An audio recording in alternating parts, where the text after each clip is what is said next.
What's up, Dragon Brood? So today I want to try something different. I want to start doing some card spotlights. Sometimes taking a look at cards that we've kind of forgotten about because, I don't know, we just forget about cards sometimes. Or sometimes a card is really good and then falls off because a certain deck isn't big in the metagame anymore. Or maybe there's just a card that never really found its home and we don't really give it the time because we haven't seen it on the big stage really taking over things. But I think I have a good one we can talk about today.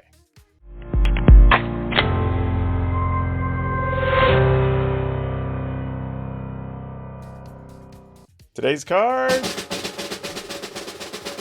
Leyline of Combustion. So here it is. Why this card, right? Well, I started thinking, one of the popular decks right now is Teamer Adventures. And for those of you who don't know, it's a deck that really tries to take advantage of all of the adventure cards from Throne of Eldraine. And it's usually going to be trying to bounce your stuff with a Brazen Bar or kill your stuff with the Stomp from the Giant. And truthfully, that can be kind of annoying. And over the course of the game, that deck doesn't really have any life gain. So you can normally nickel and dime them down pretty well, but they usually start taking over when they're at something like 6 to 8 life and just hang on and then just kind of bury you in card advantage because they're drawing extra cards from their Innkeeper, they're drawing extra cards from their Fae of Wishes, so they're just kind of going off left and right. But in this case, whenever they're starting to target your things, they now take damage. And the fact that you get the chance to possibly play it for free is also a benefit. And even think about the decks you can play it in. It's possible you're playing it in a deck that has other creatures that do damage when they die, or maybe even something like the Giant that whenever it's targeted, your opponent has to take an additional 2. So now whenever they go to target your creatures, they could be taking up to 4 damage. And that really changes the game if you're playing an aggro deck. Another thing to think about is cards like Mayhem Devil hate Leyline of Combustion. Think about the number of times you've had a 3, 4, 5, 6 toughness creature out, and your opponent gets their sack engine going, and Mayhem Devil's just pinging stuff off left and right. Well, now if they try to do that, it's going to be 6, 8, 10, 12 damage. And that really changed the complexion of those game states pretty significantly. So if those are decks that are a problem for you, then maybe this is a card you could consider to combat those. The other thing is, if you've been playing the ladder and arena lately, we've been starting to see kind of a resurgence of control decks. I mean, I even ran into an Esper control deck a couple of days ago, which by the way, I should go ahead and link that video because it was pretty sweet when I ran into those today and had a really good match.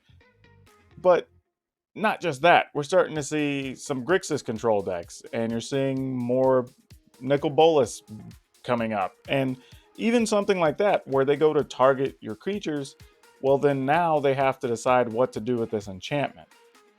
Because again, I had a matchup against a Grixis control deck, and they have all kinds of direct removal that's targeting my creatures, but every single time it was dinging them for 2. And I had a case where the Leyline ended up doing 8 or 10 damage over the course of the game, and that was just the difference at the end. I got the opponent down to something like 9. They got a Bolas. Well, I was like, great. We get to target one of my creatures. Okay, cool. Now you're at 7. I already have 6 power worth of creatures on the board. Now you can't target a thing. What do you do? Right? So it creates those types of situations, which is very, very cool. And then it got me wondering, like, are there other decks that you can put this in? Is it possible you could do a red-black deck that has, like, Dreadhorde Butcher and the Giant and Judith and the Satyr that when it dies deals 2 damage? You know, like, maybe that's a thing. I don't know. But it was cool to kind of go back and look at a card like this and see, like, does it have applications that are worthy of being played in the current format? And the other thing to think about, too, is this isn't a card I'm saying you just go and put 4 of into the deck. Like, the deck I have it in right now, I have 2 copies and I have 1 in the sideboard. But truthfully, when you're playing against something like mono red, you just take it out. Like, sure, red has a few things that target your creatures or whatever, but the truth is it's not the type of card you want, especially if you draw it later. It's not going to do enough. You'd rather that be another kill card or another creature to throw in the way. There's also kind of the mid-rangey decks, like the Bant control decks, if you want to call them that, or the Bant mid-range, where they're playing Nissas, they're playing Uros. You know, they're playing a bunch of stuff that's kind of trying to win the card advantage war and draw extra cards and play extra lands. but they're not actually targeting a lot. Like, yeah, sure, maybe they have like a Teferi, but that's probably the most you're really worried about.